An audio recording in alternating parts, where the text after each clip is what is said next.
Oke, semangat pagi teman-teman semua. Dalam aktivitas perkuliahan, kita masuk ke dalam pembahasan mengenai business market and buying behavior. Nah, ini adalah materi lanjutan di mana sebelumnya teman-teman sudah membahas mengenai consumer market and buying behavior. Nah, consumer market kemarin sudah dibahas gitu ya. Kemudian teman-teman sudah tahu perilaku pembelian yang di sana terjadi itu mulai dari aware sampai dengan advocate itu seperti apa prosesnya. Nah, sekarang teman-teman harus membandingkan dengan aktivitas yang terjadi di bisnis market gitu ya. Karakteristiknya bisnis market seperti apa, kemudian buying behavior yang terjadi itu apakah sama atau berbeda. Nah, ini adalah materi lanjutan di mana teman-teman ini harus menguasai antara B2C dan B2B. Karena pada saat nanti terjun ke lapangan, teman-teman bisa membedakan, oh iya, yang saya hadapi ini adalah B2C, berarti saya harus berperan seperti apa.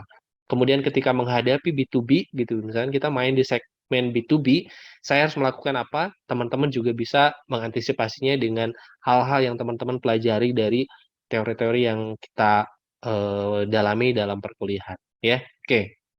Nah, sebetulnya ini hanya sedikit ini ya, teman-teman pasti sebelumnya sudah pernah mendengar apa itu B2B gitu ya, kemudian karakteristiknya seperti apa, teman-teman pasti sudah mendapatkan eh, pengetahuan-pengetahuan dasar gitu. Jadi mungkin ada beberapa yang disampaikan ini sebagai review saja, hanya sebagai mengulas saja, atau bahkan nanti ketika teman-teman memerlukan, oh iya saya ingin tahu lebih banyak, silahkan teman-teman gali lagi tentang yang namanya B2B. Jadi yang saya sampaikan dalam video ini mungkin hanya sebagai video pengantar saja. Saya tidak akan komplit mendetailkan dari A sampai Z, tapi saya hanya menyampaikan review poinnya. Setelah kalian menyimak gitu, kemudian kalian ingin mendalami, silahkan lakukan aktivitas belajar mandiri gitu ya.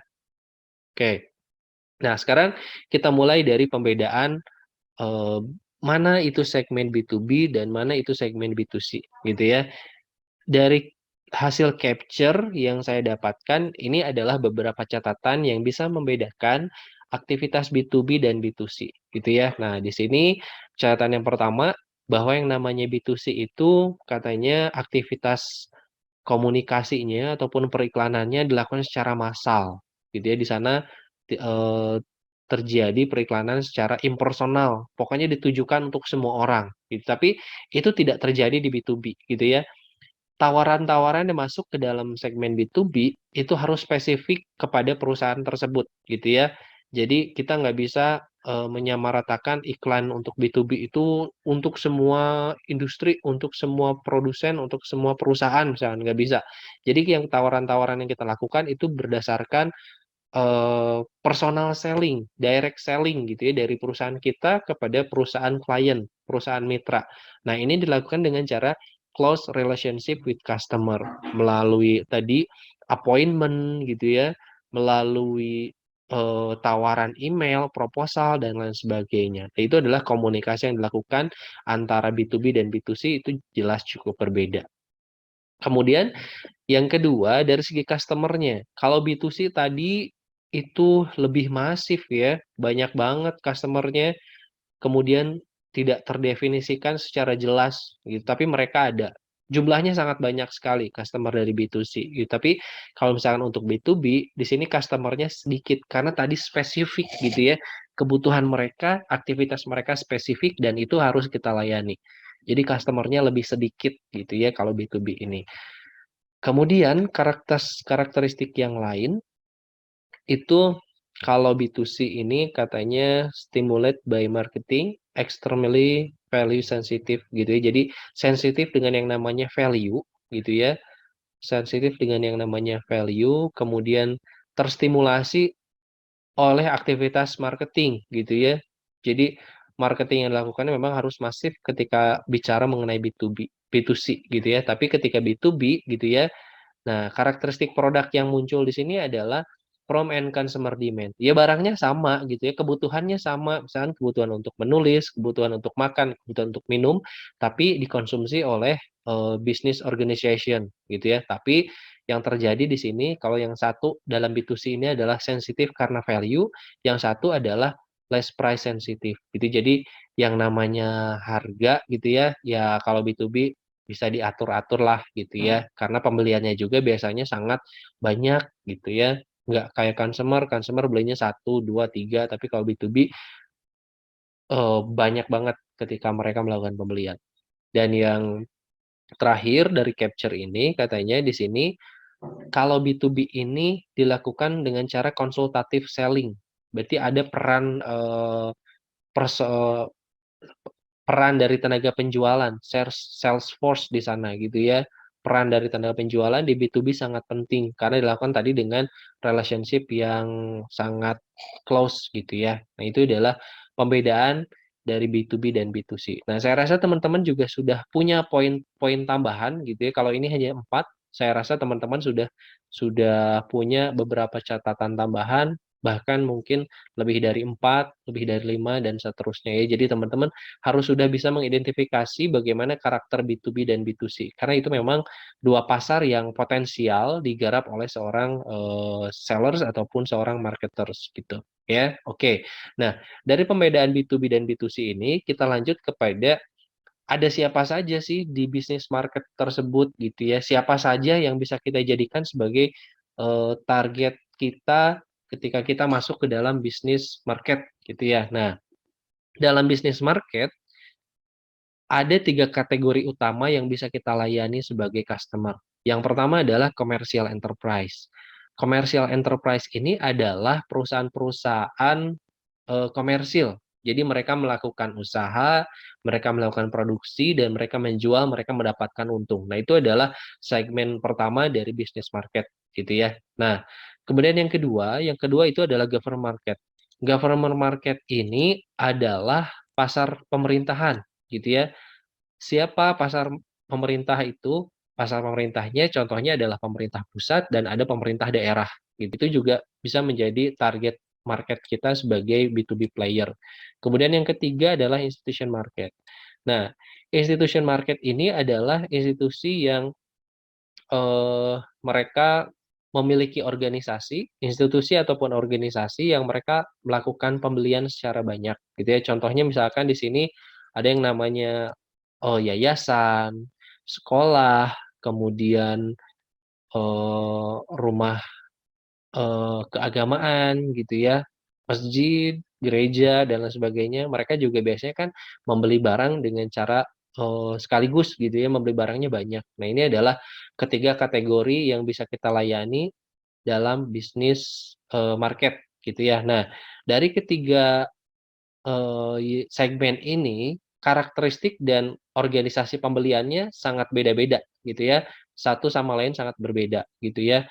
Contohnya misalkan saya beri penjelasan sedikit mengenai commercial enterprise ya. Yang pertama karakteristiknya nih. Karakteristik dari commercial enterprise itu mereka terdistribusi by size gitu ya. Mereka terdistribusi secara ukuran. Nah, ini hampir sama dengan classifying ya. Aplikasi dari perusahaannya juga kan ini terbagi ke dalam eh, apa skala kecil, skala menengah, skala besar. Perusahaan-perusahaan besar itu mereka akan terpisah dengan perusahaan-perusahaan yang kecil gitu ya. Ini juga ada kaitannya dengan geographically concentrate gitu. Jadi yang namanya UMKM itu pasti ada sentra UMKM-nya di daerah tertentu kan ya. Sentra UMKM ini nggak bakalan mungkin bersanding di satu wilayah yang sama dengan perusahaan-perusahaan besar. Dari segi karakteristik ini, yang namanya perusahaan biasanya mereka melakukan pengelompokan berdasarkan geografis, itu juga melakukan pengelompokan dari pemerintah misalkan. Ini adalah kawasan industri daerah, kalau di Bandung mungkin Ranca Ekek gitu ya. Ini adalah kawasan industri daerah Cimareme gitu ya. Ini adalah kawasan industri Karawang, Tangerang dan lain sebagainya gitu ya. Kemudian pemerintah juga melakukan yang namanya ini adalah sentra UMKM daerah Tasik, sentra UMKM daerah Garut dan lain sebagainya. Itu kan terpisah gitu ya. Nah, dipisahnya ini ada beberapa manfaat yang diperoleh oleh enterprise. Yang pertama adalah dari segi jarak gitu ya. Yang namanya B2B biasanya adalah penawaran dari satu perusahaan ke perusahaan lain. Ketika mereka sudah terlokalisasi dalam satu wilayah gitu ya, pengiriman dari perusahaan A ke perusahaan B itu tidak terlalu jauh gitu ya. Jadi ada manfaat-manfaat tertentu ketika mereka terdistribusi secara ukuran, wilayah, dan juga secara karakter-karakter yang lain, gitu ya.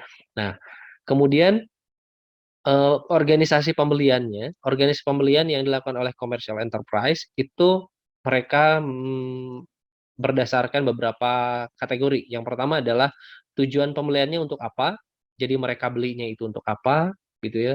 Kemudian yang kedua adalah fungsi pembeliannya untuk apa, kemudian bagaimana cara mereka mengadakan pengadaannya, gitu ya. Nanti akan kita lihat pengadaan di B2B itu seperti apa, gitu ya, nanti dalam model perilaku pembelian di B2B, gitu ya. Nah, kemudian untuk government market juga di sini karakteristik dan organisasi pembeliannya juga berbeda, gitu ya. Dengan karakteristiknya, karena mereka pemerintah pusat, mereka pemerintah daerah, biasanya mereka mengadakan yang namanya e-government, pengadaan secara elektronik, gitu ya, pembukaan tender, lelang, gitu ya, lelang proyek dan lain sebagainya, itu dilakukan oleh pemerintah. Kemudian ada juga yang namanya kontrak, berdasarkan kontrak. Dari lelang itu diperoleh satu perusahaan yang menangani tender tersebut, kemudian kontraknya di sana dituliskan, gitu ya. Kemudian organisasi pembeliannya bisa oleh pemerintah federal, pemerintah pusat, kemudian klasifikasi pembelian barangnya apakah untuk pertahanan ataupun non pertahanan. Nah, ini juga ada perbedaan. Kalau di kita kan eh, belanja bahan untuk alutsista itu berapa gitu ya, kemudian untuk non alutsista berapa. Jadi sudah terbagi ke dalam anggaran-anggaran yang direncanakan oleh pemerintah gitu ya. Kemudian berdasarkan institusi market juga di sini karakteristik dan organisasi pembeliannya juga sudah barang tentu berbeda gitu ya. Karakteristiknya untuk apa? Apakah untuk sekolah gitu ya, apakah untuk yayasan, apakah untuk mereka gunakan sendiri. Nah, itu juga berbeda-beda gitu ya. Jadi dalam bisnis market ini terdapat 3 segmen yang bisa kita layani gitu ya. Ada commercial enterprise, ada government market, dan juga ada institution market gitu ya. Nah, dari ini gitu ya bisa kita tarik kesimpulan. Jadi apa yang dimaksud dengan bisnis marketing tersebut? Bisnis marketing adalah practice of individual or organizational promoting and selling product or service to other organization. Gitu. Jadi yang dilakukan oleh bisnis marketing itu adalah praktek dari individual ataupun organisasi gitu ya yang melakukan promosi dan penjualan produk ataupun jasa kepada organisasi yang lain gitu. Oke, jadi itu yang dimaksud dengan bisnis marketing. Nah, kemudian yang dilakukan dalam bisnis marketing ini merupakan suatu hal yang lumrah. Yang mereka tawarkan itu adalah produk utamanya gitu ya. Companies that act as supplier or manufacturers may also integrate other business product into their own product offering to improve performance and functionally. Jadi selain produk utama yang mereka tawarkan, mereka juga menawarkan other business product gitu ya. Jadi ada produk tambahan yang mereka tawarkan yang tujuannya adalah mengimprove performance ataupun mengimprove fungsionalnya. Jadi selain kita menawarkan bahan baku gitu ya, kita tawarkan juga ini untuk melengkapi bahan baku ada barang lain nih yang bisa disertakan supaya nanti keluaran kualitas produknya lebih bagus ataupun lebih bernilai jual tinggi. Nah, itu bisa biasanya dilakukan dalam yang namanya business marketing. Nah, kemudian kira-kira barangnya seperti apa yang diperjualbelikan dalam pasar B2B. Yang diperjualbelikan dalam pasar B2B itu adalah barang-barang yang digunakan untuk manufacture other product gitu ya. Jadi digunakan untuk manufaktur, untuk eh, kita lakukan manufaktur, proses produksi gitu ya, perakitan kemudian bisa kita jual. Nah, itu adalah barang yang dijual belikan dalam yang namanya pasar bisnis.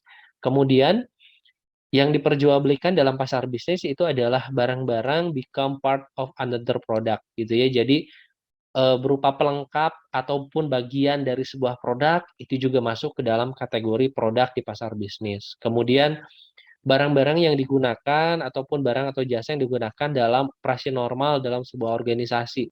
Organisasi butuh apa sih? Butuh alat tulis ya berarti itu juga diperjualbelikan dalam pasar bisnis.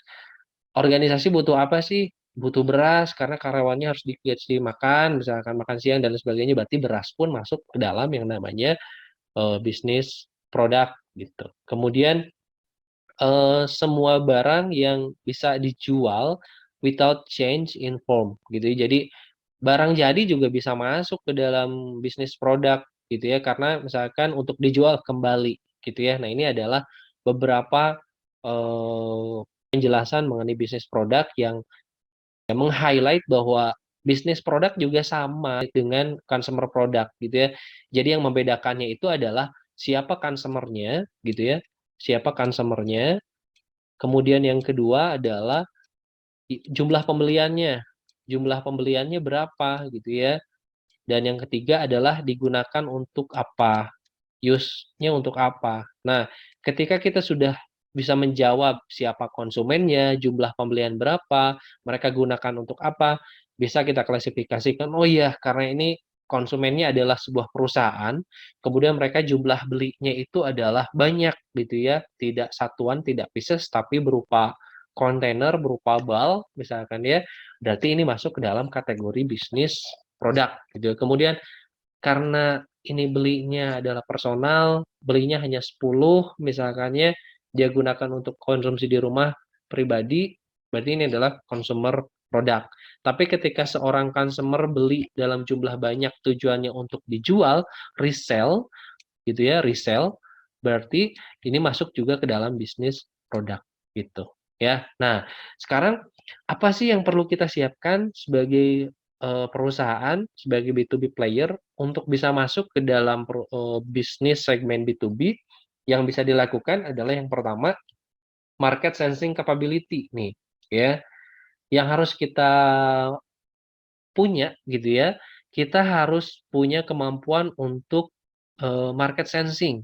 Kita harus bisa mengantisipasi yang namanya change gitu ya. Yang namanya perubahan itu kan lumrah banget gitu ya. Setiap kali terjadi yang namanya perubahan dari baik dari makro ataupun mikro, kita harus bisa merespon dan harus bisa mendeliver itu kepada yang namanya customer. Kemudian yang kedua adalah customer linking. Nah, yang kedua ini adalah kemampuan untuk develop and manage close customer relationship. Karena yang namanya B2B itu tidak seperti B2C. Kalau B2C bisa terjadi yang namanya beli putus gitu ya, beli sekali udah selesai, nggak beli-beli lagi. Tapi dalam B2B biasanya pembeliannya adalah pembelian yang berlanjut gitu ya, pembelian yang berulang dan seterusnya. Makanya kita harus punya kemampuan untuk mendevelop kemampuan kita untuk relationship dengan customer. Jadi ini adalah dua kemampuan utama yang wajib dimiliki oleh B2B player gitu ya, sehingga mereka bisa masuk ke dalam strategi market driven gitu ya, berorientasi pada market driven dengan cara memiliki market sensing dan customer linking gitu. Nah, yang terakhir sebagai overview dari apa itu B2B market, ini disimpulkan dari 1, 2, 3, 4, 5, 6 gitu ya, dari 6 poin. Yang pertama adalah dari karakteristiknya ya. Ini adalah sebagai simpulan. Bisnis market terdiri dari enterprise, institution, and juga government gitu ya. Enterprise contohnya adalah Dell, kemudian Boeing gitu ya. Sementara institution itu adalah contohnya adalah Arizona State University atau sekolah gitu ya. Kemudian government itu ada state and local government. Itu contoh dari pemain ataupun segmen pasar yang ada dalam B2B ya. Kemudian karakteristik yang kedua adalah single purchase by business customer is far larger than that of an individual customer. Gitu ya. Jadi kalau individual biasanya hanya beli satu unit, tapi kalau misalkan bisnis customer itu misalkan di sini contohkan Citigroup itu membeli 10.000 ya, 10.000 software dari Microsoft. Kemudian yang ketiga, the demand for industrial product is derived from the ultimate demand for customer product. Tadi ini adalah disebutkan bahwa barangnya sama kok antara B2C dan B2B, cuman siapa yang beli, jumlah pembeliannya digunakan untuk apa, itu akan menentukan apakah B2C ataupun B2B. Contohnya di sini, ketika terjadi kebutuhan perumahan, yang butuh rumah siapa sih? Yang butuh rumah kan konsumer akhir ya, konsumer akhir butuh rumah. Kemudian kita menyediakan rumah. Nah, ketika kita menyediakan rumah, yang ada di sana, kita nggak hanya rumah doang, gitu ya, tapi butuh yang namanya karpet, butuh yang namanya peralatan, perabotan dan lain sebagainya. Jadi barang-barang dari B2B itu juga merupakan turunan dari kebutuhan yang ada di B2C, kemudian di follow up oleh B2B gitu ya. Nah, kemudian yang keempat berkaitan dengan relationship. Relationship between business marketers tend to be close and enduring. Nah, di sini contohnya adalah IBM. Relationship IBM dengan key customer-nya itu dilakukan secara bertahun-tahun, bahkan di sini dituliskan adalah dekade. Kemudian buying decision by business customer involve multiple buying influences rather than a single decision maker. Contohnya di sini dalam pembelian B2B, PNG itu melibatkan yang namanya cross functional team gitu ya. Jadi tidak ditentukan oleh satu orang saja, tapi banyak orang yang terlibat di sana. Kemudian yang keenam, while serving different types of customer, business marketers and consumer goods marketers share the same job titles. Jadi job titlesnya di B2C sama B2B itu sama gitu ya. Ada yang namanya marketing manager, product manager, sales manager, account manager. Namun bedanya di sini ketika masuk dalam segmen B2B, semua manajer ini meskipun mereka berbeda-beda perannya, tujuan mereka satu. Tujuan mereka itu adalah untuk relationship, untuk lobbying gitu ya, untuk lobby dan untuk menciptakan yang namanya closing sales. Mau itu dalam level marketing manager, product manager, sales manager, account manager. Pak, kok bisa sih, Pak? Contohnya begini. Tadi yang namanya B2B itu berkaitan dengan relationship. Gitu ya, relationship-nya beda. Ketika kita sudah melakukan relationship dengan perusahaan yang satu ini lebih dari 10 tahun, nggak mungkin dong kalau misalnya kita hanya ngirim yang namanya akun manajer ke sana untuk melakukan lobby. Kita nggak mungkin ngirim yang namanya akun manajer untuk melakukan yang namanya personal selling, tawaran secara personal. Jabatannya pasti yang harus kita kirim ke sana adalah di atas itu, gitu ya. Karena relationship-nya misalkan udah 10 tahun. Kita nggak perlu lagi yang namanya personal selling tingkat bawah. Berarti harus manajer yang turut jun ke lapangan. Jadi yang namanya marketing manager ataupun product manager yang terbang ke sana untuk melakukan lobby dengan partner kita yang sudah bermitra misalkan 10 tahun tadi. Jadi itu bedanya antara B2C dan B2B. Meskipun title jobnya sama gitu ya, marketing manager, product manager, sales manager, tapi ketika masuk dalam industri B2B, tujuan mereka sama gitu ya, tujuan mereka melakukan lobby, melakukan yang namanya closing sales gitu ya, dengan yang namanya relationship tadi gitu ya, relationship. Oke, nah berikutnya kita cek bagaimana klasifikasi produk dalam bisnis market gitu ya. Kalau tadi produknya sama gitu, produknya sama, turunan dari consumer product, lalu pengklasifikasiannya dalam B2B itu seperti apa? Jadi dalam B2B gitu ya, ada 3 klasifikasi utama barang yang masuk ke dalam bisnis market. Ada yang namanya entering goods, ada yang namanya foundation goods, ada yang namanya facilitating goods. Bagaimana caranya kita mengkategorikan ke dalam ketiga kelompok ini? Kita bisa kategorikan setelah kita bisa menjawab kedua pertanyaan ini. Pertanyaan yang pertama adalah, how does good or service enter the production process? Dan yang kedua adalah, how does it enter the cost structure of the firm? Yang pertama, gimana sih yang namanya barang itu masuk? Apakah sebagai bahan baku utama? Apakah sebagai bahan substitusi? Atau sebagai bahan penunjang? Gitu ya. Kemudian dari segi harga, barang yang masuk ini akan menentukan harga harga utama gitu ya, atau misalkan hanya untuk menambah harga saja gitu. Jadi berkaitan dua pertanyaan ini bisa kita klasifikasikan ke dalam tiga kelompok ya. Yang pertama adalah entering goods. Yang dimaksud dengan entering goods itu adalah barang-barang yang masuk sebagai bahan baku utama, raw material gitu ya. Contohnya adalah gandum. Gandum ini diolah menjadi suatu makanan. Berarti ini adalah bahan baku gitu ya. Bahan baku masuk ke dalam entering goods. Kemudian manufacture and material parts juga bisa masuk. Contohnya di sini adalah komponen material, steel ataupun komponen parts, contohnya ban, microchip dan lain sebagainya, gitu ya. Nah, ini juga bisa kita jawab dari segi harga. Gimana barang yang masuk tersebut bisa menentukan struktur harga. Contohnya misalkan kalau misalkan kita bicara entering goods, di sini yang namanya komponen parts, contohnya microchip atau kita ambil prosesor lah ya, itu kurang lebih sama gitu, mungkin kategorinya sama. Ketika laptop, prosesornya Intel dan prosesornya AMD, itu kan akan menentukan struktur biaya gitu ya. Laptop yang menggunakan prosesor AMD ini akan lebih mahal karena prosesornya AMD, kemudian software-softwarenya ataupun hardware yang supporting ke dalam prosesor AMD itu juga akan murah gitu, sehingga nanti AMD itu harganya jatuh lebih murah gitu ya, sementara yang namanya Intel itu akan lebih mahal gitu ya. Nah, ini adalah perbandingan antara eh, entering good ya.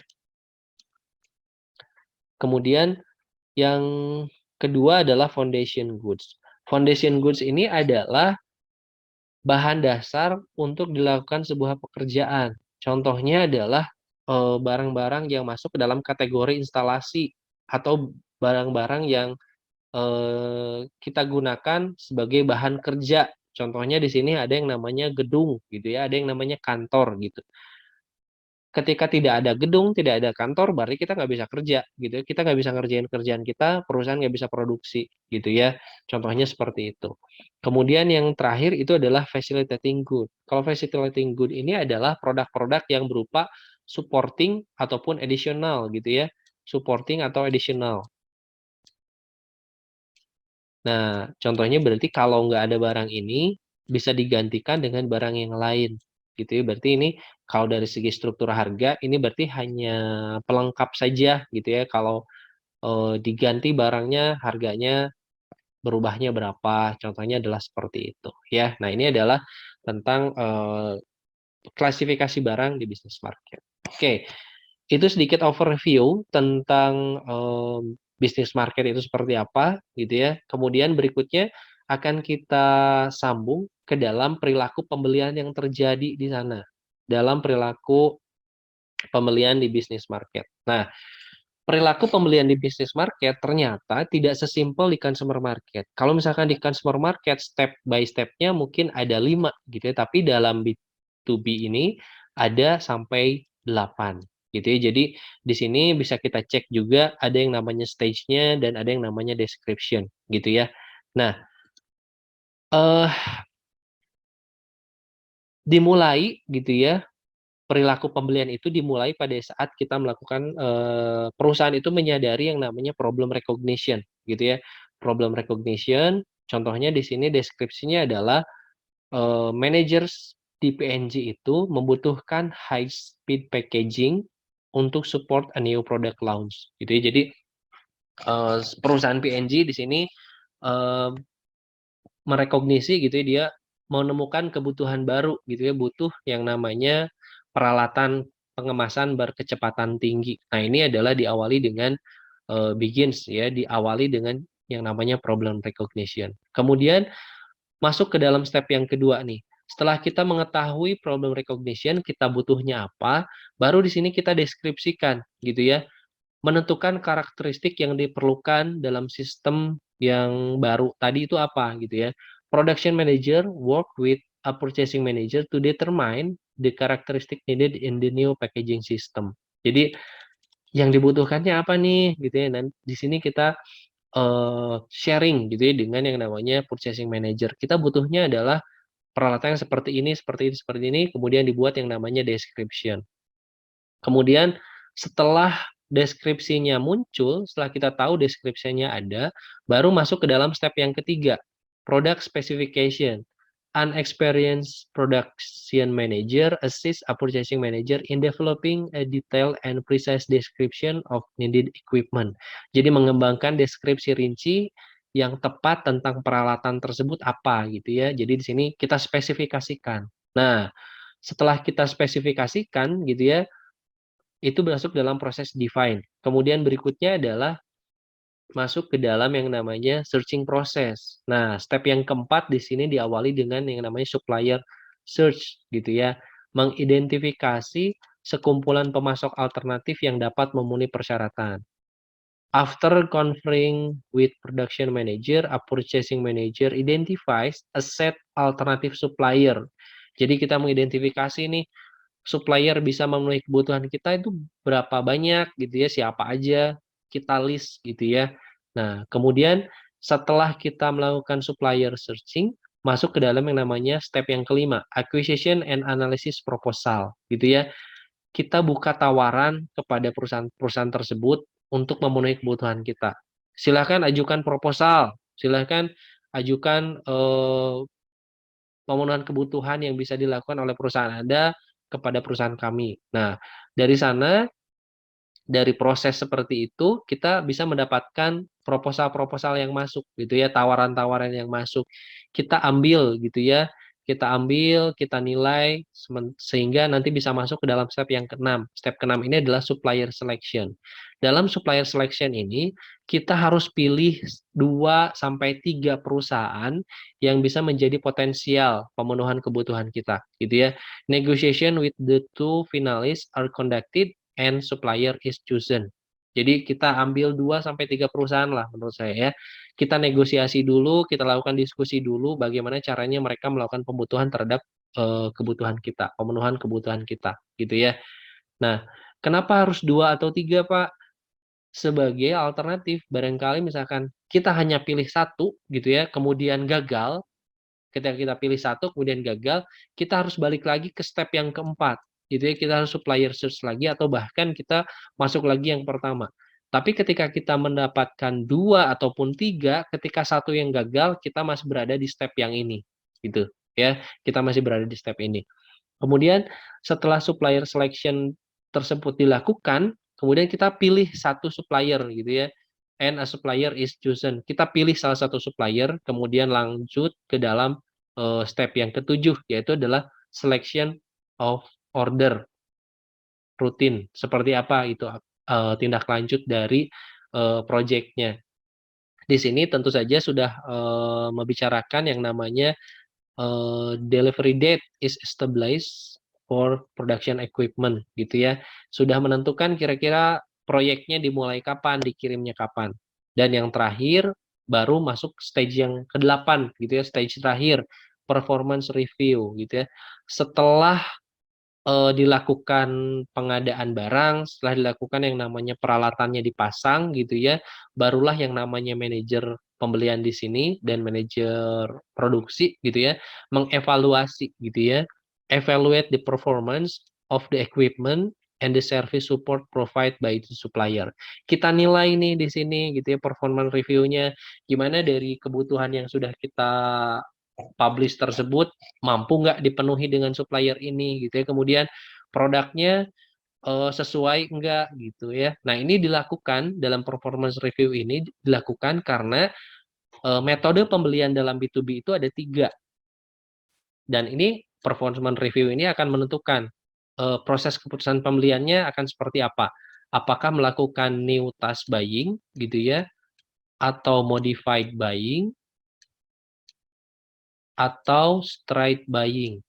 Gitu. Nah, ini dari review proses ini akan menentukan proses pembelian yang akan kita lakukan berikutnya. Tadi kan di awal kita sudah singgung sedikit bahwa yang namanya B2B itu jarang sekali yang melakukan beli putus gitu ya, jual putus. Ketika kita sudah beli, ketika itu sudah menjual, yang namanya mitra kita pasti akan melakukan pembelian lagi kepada kita gitu ya, karena ada yang namanya relationship tadi. Susah banget untuk cari partner, susah banget untuk cari mitra yang bisa memenuhi kebutuhan dari B2B. Jadi ketika performance review ini dilakukan, itu bisa merujuk kepada aktivitas pembelian berikutnya yang dilakukan, apakah new task ataupun modified ataupun straight rebuy gitu ya. Jadi setelah kita evaluasi gitu ya, setelah kita evaluasi, oh ya ini barangnya cocok banget dengan yang kita butuhkan gitu ya, teknologinya tepat gitu ya.